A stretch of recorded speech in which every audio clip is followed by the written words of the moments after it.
Praise the Lord. നമ്മൾ ഈ കഴിഞ്ഞ ദിവസങ്ങളെല്ലാം നമ്മൾ ചൊല്ലുമായിരുന്നു, പരിശുദ്ധാത്മാവ് എന്റെ മേൽ വരും, അത്യുന്നതന്റെ ശക്തി എന്റെ മേൽ ആവസിക്കും.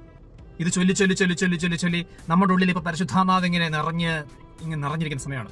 നമ്മൾ ഈ അവസാനത്തെ 3 ദിവസം ഈ വചനം ഒന്ന് ആ വചനമായിട്ട് ചൊല്ലാൻ പോവാ. ആ വചനമായിട്ട് തന്നെ ചൊല്ലാൻ പോവാണ്. വചനം ഇങ്ങനെ നമ്മൾ ചൊല്ലുവാണ്, പരിശുദ്ധാത്മാവ് നിന്റെ മേൽ വരും, അത്യുന്നതന്റെ ശക്തി നിന്റെ മേൽ ആവസിക്കും. പരിശുദ്ധാത്മാവ് നിന്റെ മേൽ വരും, അത്യുന്നതന്റെ ശക്തി നിന്റെ മേൽ ആവസിക്കും. ഈ വചനം വെച്ച് നമ്മൾ ഒരുപാട് പേരെ ബ്ലെസ് ചെയ്യാൻ പോവാണ്, അനുഗ്രഹിക്കാൻ പോവാണ്. ഇനി നിങ്ങളൊരു യാത്ര ചെയ്യുന്ന സമയത്ത്, നിങ്ങളൊരു ബസ്സിലാണ് യാത്ര ചെയ്യുന്നെങ്കിൽ ആ ബസ്സിലിരിക്കുന്ന ഓരോ ആൾക്കാരും നിങ്ങൾ പറയണം, പരിശുദ്ധാത്മാവ് നിന്റെ മേൽ വരും, അത്യുന്നത ശക്തി നിന്റെ മേൽ ആവസിക്കും. നിങ്ങളൊരു ഹോസ്പിറ്റലിൽ പോവുകയാണെങ്കിൽ ആ ഹോസ്പിറ്റലിൽ ഓരോ പേഷ്യൻസിനും നിങ്ങൾ പറയണം, പരിശുദ്ധാത്മാവ് നിന്റെ മേൽ വരും, അത്യുന്നത ശക്തി നിന്റെ മേൽ ആവസിക്കും. അങ്ങനെ എത്രമാത്രം ആൾക്കാരോട് പറയാമോ അത്രമാത്രം ആൾക്കാരെ നിങ്ങൾ ഉള്ളിൽ കണ്ടുകൊണ്ട്, അവരുടെ ഉള്ളിൽ പരിശുദ്ധാത്മാവ് നിറയുന്നതായിട്ട് കണ്ടുകൊണ്ട് നിങ്ങൾ ഈ വചനം ചൊല്ലണം.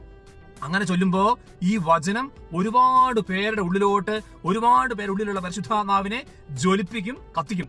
ഈ വചനം ആദ്യം മുഴങ്ങിക്കേട്ടത് മാലാഖ വന്നിട്ട് മാതാവിനോട് പറയുവാണ്, പരിശുദ്ധാത്മാവ് നിന്മേൽ വരും. മാലാഖയോട് പിതാവായ ദൈവം പറഞ്ഞു, മാതാവിനോട് പോയിട്ട് പറ, പരിശുദ്ധാത്മാവ് നിന്മേൽ വരും, അത്യുന്നത ശക്തി നിന്മേൽ ആവസിക്കും. ഇത് പറഞ്ഞു കഴിഞ്ഞപ്പോൾ നടന്നത് ചരിത്രമാണ്. നമ്മള് ചരിത്രം ഉണ്ടാക്കാൻ പോവാണ്. അതായത് ഇനി 3 ദിവസം നമ്മുടെ മുമ്പിലുള്ള 3 ദിവസം. ഈ 3 ദിവസം കൊണ്ട് എത്രമാത്രം പേരോട് നിങ്ങൾക്ക് പറയാമോ അത്രമാത്രം പേരുടെ ഉള്ളിൽ ഈശോയുടെ ശക്തി, പരിശുദ്ധാത്മാവ് നിറയും. അവരുടെ ഉള്ളിൽ എല്ലാ വിഷയങ്ങളും മാറും, എല്ലാ ബന്ധനങ്ങളും മാറും, എല്ലാ പ്രശ്നങ്ങളും മാറും. ഇനി നിങ്ങൾ നിങ്ങളുടെ വീട്ടിൽ തന്നെ ഇരിക്കുവാണോ? നിങ്ങൾ തന്നെ ഇരിക്കുവാണെങ്കിൽ നിങ്ങൾക്ക് ഓരോരോ മേഖലകൾ വെച്ച് വരാം. മദ്യപാനികള്, യുവാക്കള്, ടീൻസ്, കിഡ്സ്, ഇങ്ങനെ ഓരോരുത്തരുടെ അവരുടെ മേൽ പരിശുദ്ധം വരും, ഇവരുടെ മേൽ പരിശുദ്ധം വരും. അങ്ങനെ ഓരോ മേഖലകൾ വെച്ച് നിങ്ങൾക്ക് ചൊല്ലാം. അല്ലെങ്കിൽ നിങ്ങൾക്ക് മാപ്പ് എടുക്കാം, ഇന്ത്യയുടെ മാപ്പ് എടുക്കാം, ലോകത്തിന്റെ മാപ്പ് എടുക്കാം. ഓരോ രാജ്യങ്ങൾ വെച്ച് നിങ്ങൾക്ക് ഇങ്ങനെ പരിശുദ്ധാത്മാവ് ഈ രാജ്യത്തിന്റെ മേൽ, പരിശുദ്ധാത്മാവ് ഈ സ്റ്റേറ്റിന്റെ മേൽ നിങ്ങളുടെ കോൺടാക്ട് എടുക്കാം. മൊബൈൽ കോൺടാക്ട് എടുത്തിട്ട് ഓരോ കോൺടാക്ട് ഓരോരുത്തരുടെ പേരെടുത്തിട്ട് നിങ്ങൾക്ക് ഇങ്ങനെ പ്രാർത്ഥിക്കാം. ഇങ്ങനെ നിങ്ങൾക്ക് അറിയാവുന്ന എല്ലാവർക്കും വേണ്ടി നിങ്ങൾ തന്നെ ഇരിക്കുവാണെങ്കിൽ ഓരോരുത്തരെയും ഓർമ്മ വരുന്ന എല്ലാവരെയും ഇങ്ങനെ പരിശുദ്ധാത്മാവ് നിറച്ച് നമുക്ക് പ്രാർത്ഥിക്കാം. ഇത് നിങ്ങളുടെ ഉള്ളിലായിരിക്കട്ടെ. ഇനിയുള്ള 3 ദിവസം നിങ്ങൾ ചെല്ലുന്ന ഓരോ കൗണ്ടും ഓരോ ആത്മാക്കളാണ്. നിങ്ങളുടെ ഓരോ കൗണ്ട് എത്ര ആത്മാക്കളെ വേണം? നിങ്ങൾക്ക് 1000 ആത്മാക്കളെ വേണോ? 1000 കൗണ്ട് ഇട്.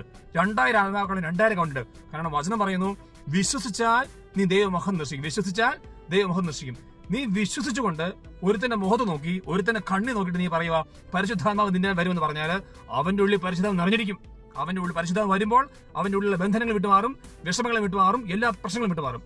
സോ ഈ വചനം ഒരു ആയുധമാക്കി എടുത്ത് നമ്മൾ പറയാൻ പോവാ. ആയുധമാക്കി എടുത്ത് പറയാൻ പോവാണ്. 3 ദിവസം നമ്മുടെ ലക്ഷ്യം 30 ലക്ഷം. 3 ദിവസം 30 ലക്ഷം. നമുക്ക് 30 ലക്ഷം ഫിനിഷ് ചെയ്ത് 1 കോടി ആവുന്ന സമയത്ത് ഒരുപാട് ആത്മാക്കള് നമ്മുടെ കയ്യിലിരിക്കട്ടെ. ഒരുപാട് ആത്മാക്കൾ ഈശോയ്ക്ക് നേടിക്കൊടുക്കാം. പരിശുദ്ധാത്മാവ് നിന്റെ മേൽ വരും, അത്യുന്നതന്റെ ശക്തി നിന്റെ മേൽ ആവസിക്കും.